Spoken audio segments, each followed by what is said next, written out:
ያለው ሁኔታ እጅግ አስቀያሚ የሆነ ዘመን ነው ያለው። ቅዱስ ፓትርያርካችን የልደት ዕለት ያስተላለፉትን መልእክት የተመለከተ ሰው ቤተክርስቲያን ምን አይነት ፈተና ውስጥ ጥር 11 ቀን መድኃኒታችን ኢየሱስ ክርስቶስ ከሌሊት ከገሊላ ተነስቶ ወደ ዮርዳኖስ ሄደ። በስመ አብ ወወልድ ወመንፈስ ቅዱስ አሐዱ አምላክ አሜን። ውድና የተከበራችሁ የ16 ሚዲያ ተከታታዮች እንዴት አላችሁልኝ? በያላችሁበት ሰላማችሁ ብዛ እያልኩኝ ዛሬ በአዲስ ቪዲዮና በወቅታዊ ጉዳዮች ተመልሼ ወደ እናንተ መጣሁ። ዛሬ እጅግ አስገራሚ ቪዲዮዎች ነው ለእናንተ የሚያስመለክታችሁ ማለት ነው። ኦርቶዶክሳውያን ቀደም ብለን የምናየው ቪዲዮ የብፁዕ አባታችን የቅዱስ ፓትርያርኩ ጉዳይ ብዙዎችን እያነጋገረ ይገኛል ማለት ነው።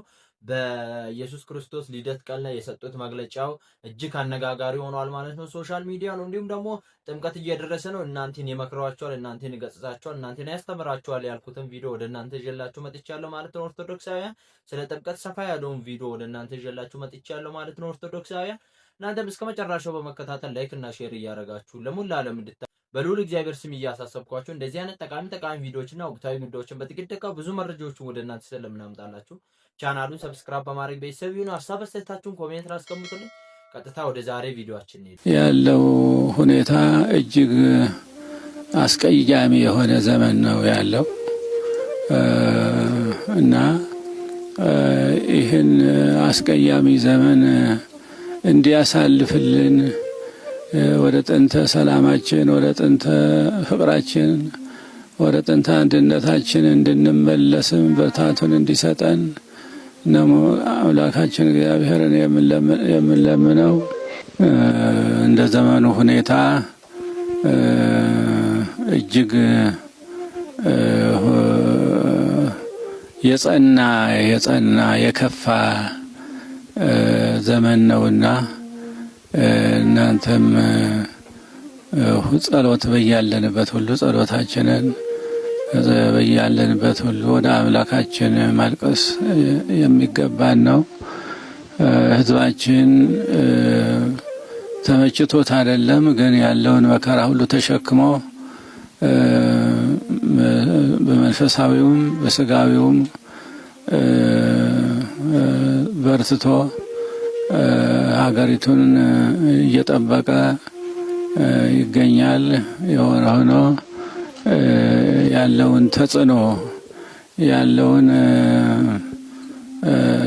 አስጨናቂ የሆነ እንደው በእውነቱ የኑሮ ውድነቱ፣ የጦርነቱ፣ የጥላቻው፣ የመገዳደሉ እንደው አገራችንን አስጨንቀዋታልና ከዚህ ያውጣን፣ በእውነቱ ከዚህ ያውጣን። ለዚህም ደግሞ የኛ በተለይ የውልደ ክህነት ጸሎት እና ምህላ እጅግ ያስፈልጋል። ከዚህ ሁሉ መከራ ለመዳን እንዲቻልና ያው እግዚአብሔር አምላካችን ይህንን እንደሚያደርግልን ደግሞ ባለ ተስፋዎች ነን። የሆነ ሆኖ ግን በርትታችሁ በርቱ፣ በእውነቱ በርቱ። ቤተ ክርስቲያኒቱን መደፋፈር መጥተዋል። ይሄ መደፋፈር ሁሉ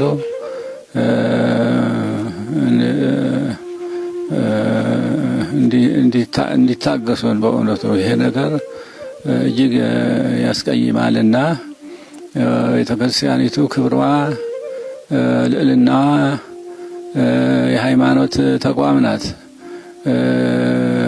እና የሃይማኖት ተቋም መብቷ መጠበቅ አለበት፣ ልዕልናዋ መጠበቅ አለበት፣ መከበር አለበት እና ስለዚህ ጸሎታችንንና ልመናችንን ወደ እግዚአብሔር ማቋረጥ የለብንም እና መበርታት አለብን፣ መጽናት አለብን። ጠንክረን ቤተ ክርስቲያኒቱን ማስከበር አለብን።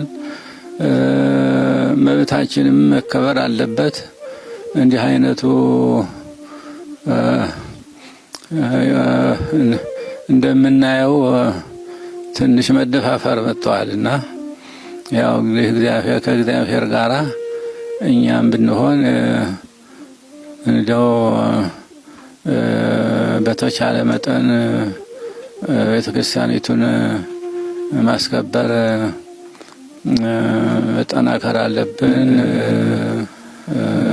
የሀገሪቱን ሰላምና አንድነትም እንዲመለስልን በሁሉም በኩል በስቷል። ነገሩ ሁሉ በስቷል። መከራው በስቷል። ችግሩ በስቷል። ስለዚህም ሁላችንም እስቲ ወደ እግዚአብሔር መጸለይ ነው። ከኛ ምን ይጠበቃል? እንግዲህ ያው ነው በጸሎትና በምህላ ሰላማችንን እንድናገኝ ማድረግ ነው የሚያስፈልገው እና እግዚአብሔር ይስጥልን። ቅዱስ ፓትርያርካችን የልደት ዕለት ያስተላለፉትን መልእክት የተመለከተ ሰው ቤተ ክርስቲያን ምን አይነት ፈተና ውስጥ እንዳለች መረዳት አያቅተው። ቅዱስ ፓትርያርካችን እንዳሉት ቤተ ክርስቲያናችን ተደፍራለች። ቤተ ክርስቲያናችን ደፍረዋታል። ከዚህ በፊት ተደርጎ የማይታወቁ ነገሮች ሁሉ በቤተ ክርስቲያናችን ላይ እየሆነ ነው። ካዝናዋ ያለ ፈቃድ ያለ ትእዛዝ እያንዳንዱ ደብር ላይ እየተወሰደ ነው። ንብረቷ እየተዘረፈ ነው። እንደምታውቁት በተለያዩ ቦታዎች ካህናቶቿ እየተገደሉ ነው። ቤተ ክርስቲያን ልዕልናዋ ተደፍሯል። በየትኛውም ዘመን ያልተደረገ በየትኛውም ነገስታት ያልተደረገው በዚህ ዘመን እየተደረገ ነው። ይህንን የቤተ ክርስቲያንን የመከራ ዘመን ተጋግዘን ካላለፍ ነው እመኑኝ የታሪክ ተወቃሾች እንሆናለን። አንድ ላይ እንቁም። ጥር 11 ቀን መድኃኒታችን ኢየሱስ ክርስቶስ ከሌሊት ከገሊላ ተነስቶ ወደ ዮርዳኖስ ሄደ። ትናንትና ታቦት ሄዶ የሚያድርበት ምክንያት ክርስቶስ ሌሊት ከገሊላ ተነስቶ ወደ ዮርዳኖስ ስለሄደ ያንን ለማስታወስ ነው። ታቦታቱ መልሰው የሚመጡት ክርስቶስ ተጠምቆ ስለተመለሰ ነው። ታቦቱን ስለምናመልከው ሳይሆን በታቦቱ ላይ የሚያድረውን እግዚአብሔርን እናመልካለን። ኦርቶዶክሳውያን ማወቅ የሚገባችሁ ታቦት አናመልክም። የምናመልከው በታቦት ላይ ያለውን እግዚአብሔር ነው። ታቦት የእግዚአብሔር ማደሪያ ነው። የእግዚአብሔር መንበር ነው። የእግዚአብሔር መገለጫ ነው። የክርስቶስ የሥጋውና የደሙ መሰዊያ ነው እንጂ ታቦት አምላካችን አይደለም። ስለዚህ ተመልከቱ፣ ክርስቶስ ሄዶ ከገሊላ ወደ ዮርዳኖስ ሄዶ እንዳደረ ሌሊት እንደሄደ ታቦታቱ ሄደው ያድራሉ። ክርስቶስ ለምንድን ነው ከገሊላ ተነስቶ የሄደ ስትሉኝ፣ ገሊላ በእስራኤል በጣም የተናቀች የድሃ መንደር ናት።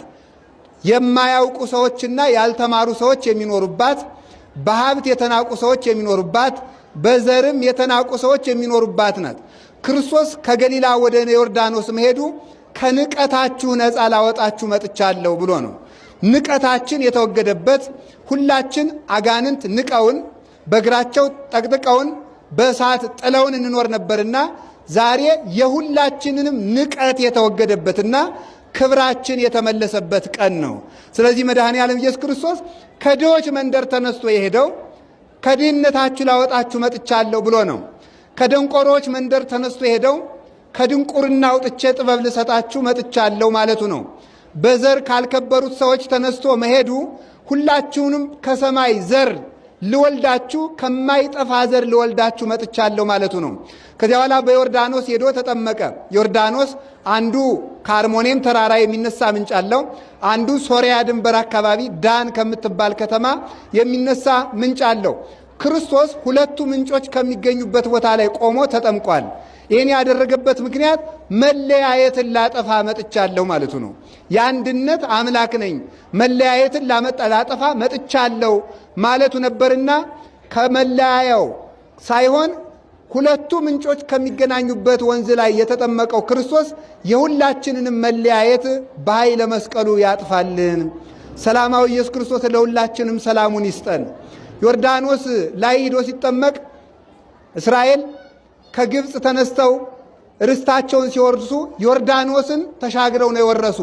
ርስት የምትወርሱበት ጊዜ ደረሰ ማለቱ ነው። ሁላችንም አጋንንት የቀማንን ርስት እግዚአብሔር ይመልስልን። የርስት ጊዜ ደረሰላችሁ ማለቱ ነው። አብርሃም ጠላቶቹን ያሸነፈ ዮርዳኖስን ተሻግሮ ነው። ተጠምቃችሁ ጠላቶቻችሁን የምታሸንፉበት ጊዜ ደረሰ፣ የድል ዘመን ደረሰላችሁ ማለቱ ነው። አጋንንትን ድል የምናደርግበት ጊዜ የድል ዘመን ያምጣልን። ወገኖችኛ ድል የምንነሳው መጀመሪያ ጠላት ነው። አንድ ነገር ልንገራችሁ፣ ሰይጣን ቢሸነፍ ኑሮ ሰውን ማሸነፍ ቀላል ነው። ሰይጣንን ማሸነፍ ስላቃተን ነው ሰዎች የሚገሉን፣ ሰዎች የሚያርዱን። በሰዎች ላይ የሚገርማችሁ ኤልያስ የሚባለው ነቢይ ከተሰደደበት ተመልሶ አክዓብን ሲገናኘው ንጉሱ ኤልያስን ሊገል ብዙ ጊዜ ፈልጎ ነበረ። ኋላ ኤልያስን ሲያገኘው የንጉሱ ቁጣ በረደ። ለምን ምትሉኝ? ሊገለው ይፈልገው ነበረ። በኤልያስ ላይ ያደረው መንፈስ በንጉሱ ላይ ያደረውን ጋኔን አርቆት ነው ይላሉ ሊቃውንት። ዛሬም በጥምቀት በእኛ ላይ ያደረው መንፈስ ሊገሉን የሚመጡትን ሰዎች የሚያነሳሳቸውን ጋኔን ያርቅልን።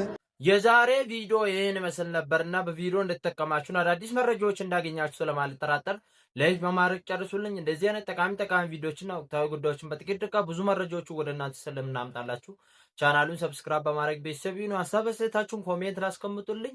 አገራችን ኢትዮጵያ ሰላም ያድርግልን። በሌላ ቪዲዮ እስከምንገናኝ ቸር ቆዩልኝ።